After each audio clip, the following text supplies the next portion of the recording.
Never in the 25 years did I think we needed to think something is going on that's fundamentally, utterly transformative, that is unlike anything that came before it. And I know we're all in love with technology and any old level of innovation we can possibly think of, but I'm telling you, nothing challenged the basic approach to understanding people and technology until a handheld computer with touch, accessible to all that stuff we spent 25 years sticking up and in an accessible form out in the universe, was delivered not just in the iPhone, but more importantly, when the Android and all the knockoffs came out, because now everyone else could afford it. Okay? I have been working with companies for 25 years, and it sounds like this. We need to understand the task. What are the steps that people take? Oh, watch out for that cognitive load. The cognitive load is going to be, what is the workflow? I need to understand the workflow. If we could just reduce the number of steps people take, then the world would be better. Oh, we did a lot of work. We reduced the 82 screens that the insurance people had to use to 65. It was really great. Okay? Do you hear that language? Words like efficiency. It's all not so surprising since a lot of cognitive psychologists came into our field.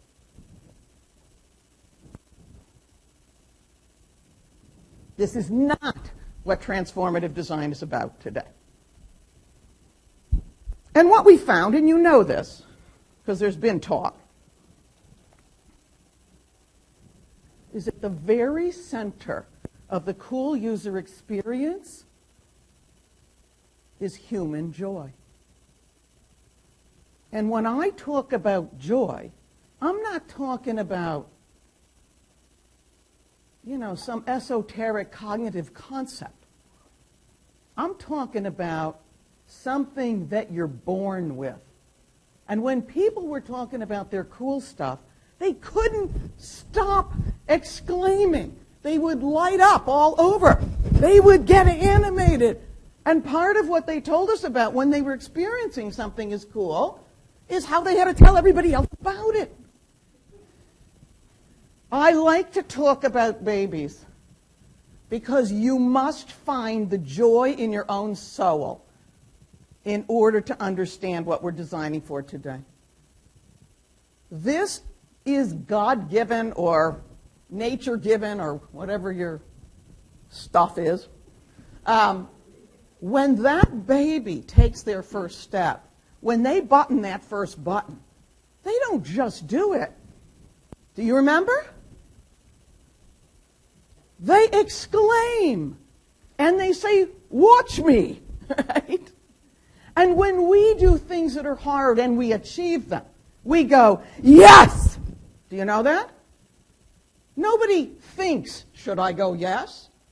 They have the experience and they go, "Yes!" It's ripped out of your gut. The joy of accomplishment is the top driver of the cool user experience. Connection. Love matters. We all know what that is.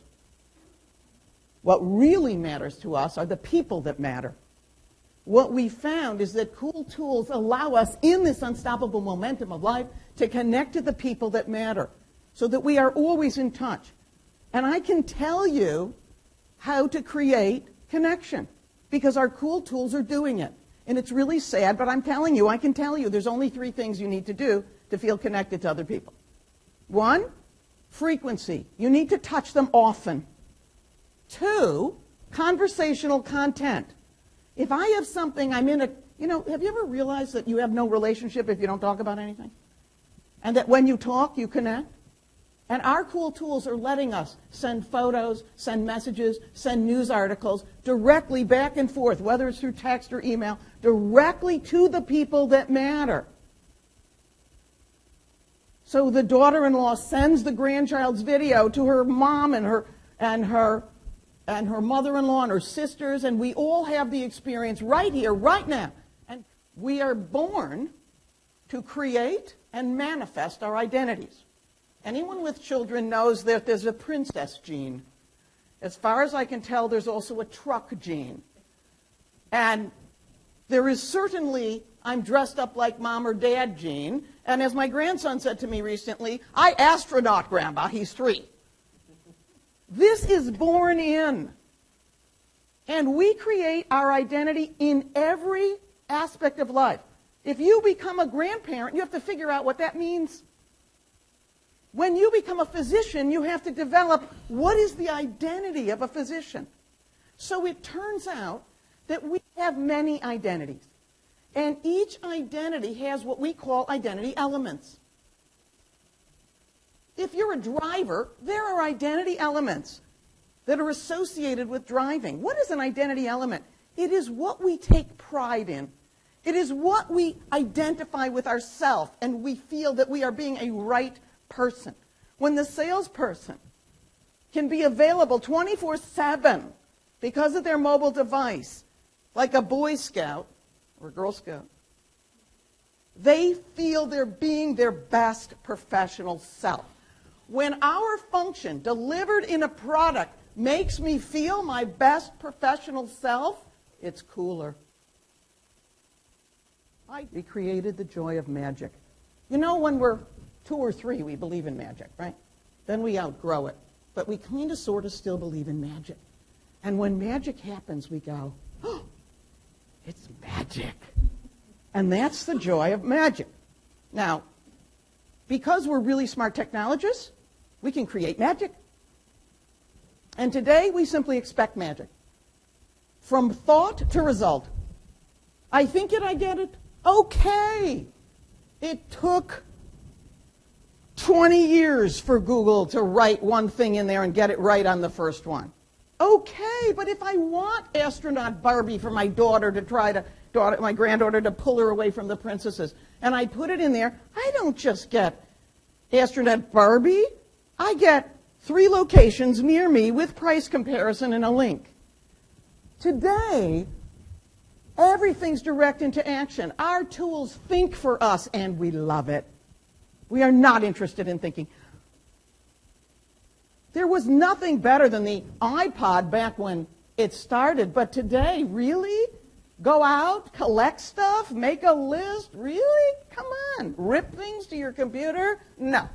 Press Pandora, press Spotify, all done. I'm finished.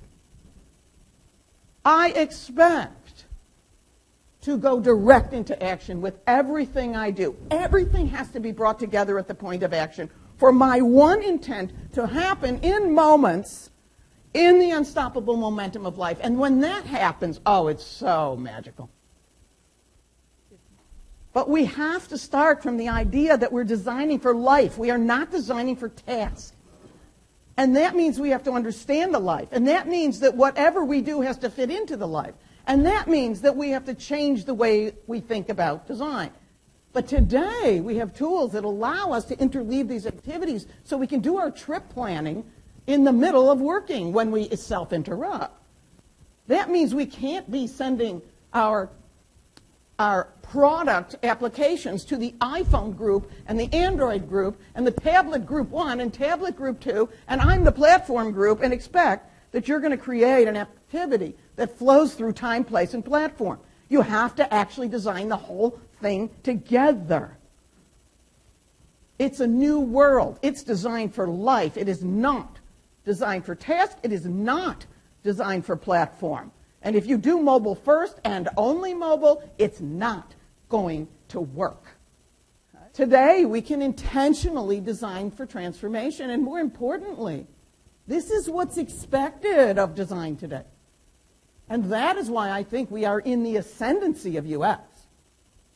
But then we have to make sure that we're not overcomplicating the world and making it less direct, because we can always do that.